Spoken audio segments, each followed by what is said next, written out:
Hey yo, what is up? We are back with some new news and what I believe is going to be the Christmas highlight, which is the Japanese heavy tank Tech 3 tanks.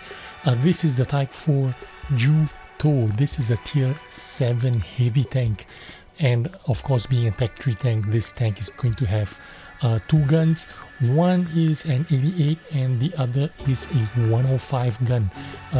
Of course, we're going to preview the 105 gun. It has 320 alpha with 195 pen.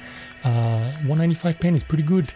230 pen on the premium shells. Remember, this is a Tier 7 heavy tank.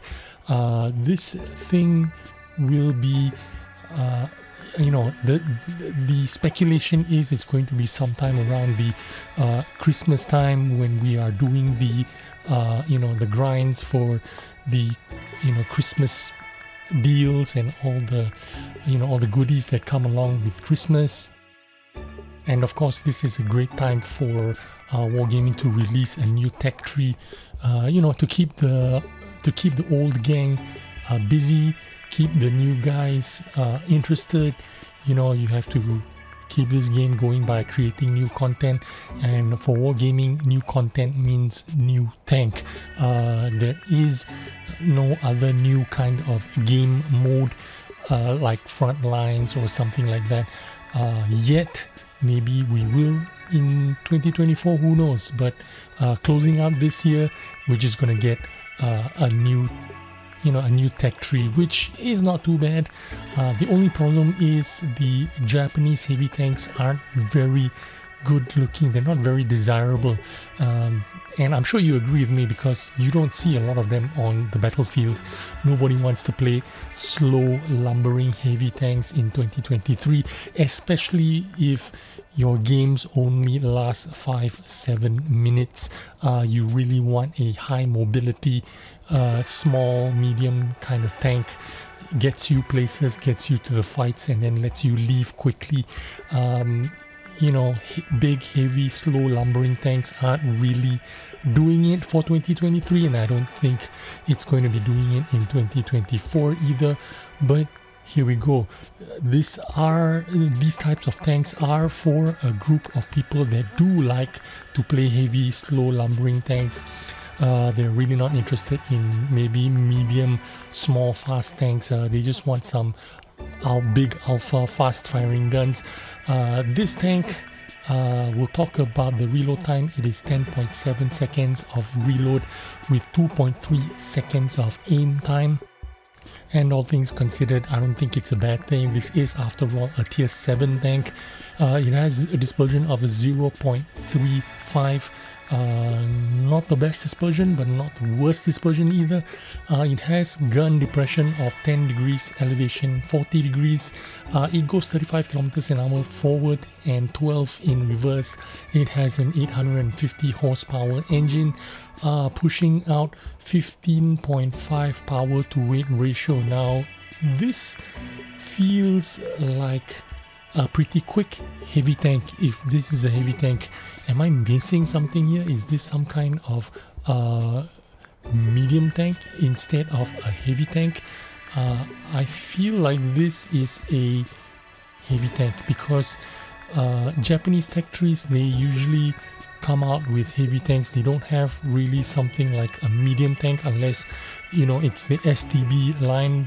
They have a certain kind of look that makes it indistinguishable. Immediately it's a medium tank. This gives you the heavy tank vibe. It gives you the heavy tank look. I definitely feel this is going to be a heavy tank, but it is going to be some kind of heavy tank that has a bit of speed, because 15.5 power to weight ratio means this thing is not your traditional slow lumbering heavy tank. It means that it can shift if it wants to. Now, 15.5 power to weight ratio doesn't mean it's going to be some kind of medium tank, but it's going to be pretty quick on its feet. I mean, it's going to be able to wiggle left and right very quickly, no problem. How quick will it get to that 35 kilometers an hour top speed? That would be the most interesting part.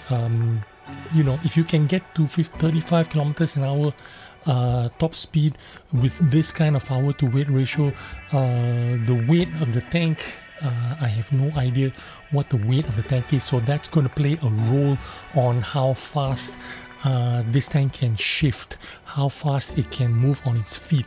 We do know the power to weight ratio is not bad, 15.5. It's going to be pretty nimble on its feet while it's wiggling around, while it's shifting positions. But you know what we want to know is how fast it can get to that 35 kilometers an hour so that it can you know, move around the map and reposition itself, get to where the action is, so to say. But yeah, pretty interesting tank. However, in the looks department, it does have that typical Japanese boxy look. It looks tall, it looks big, it looks wide, it looks like it does not have any armor. So we're gonna have to find out if this thing is going to be useful in terms of protecting itself, because it is supposed to be some kind of heavy tank. The hull armor only 85mm frontally, turret armor 200mm frontally, but it is very boxy. It has some spaced armor in terms of with those shields, the boxy shields on the sides of the tank, in the back of the tank. I wonder how much protection those shields will actually have. Will it have any kind of shielded armor, you know, the spaced armor? Will it actually work?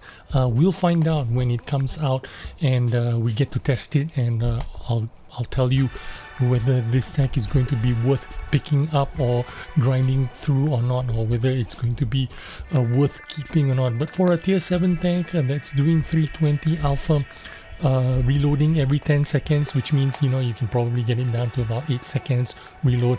That's pretty fast firing gun for 320 alpha in a heavy tank that has a little bit of mobility. So pretty interesting. We'll find out and we'll see what's going to happen in the near future. This is obviously sometime coming up really soon, within the next month or two. So I'm looking forward to seeing what this tank can do. I wonder what do you think about it? Let me know, and we'll talk in the chat room.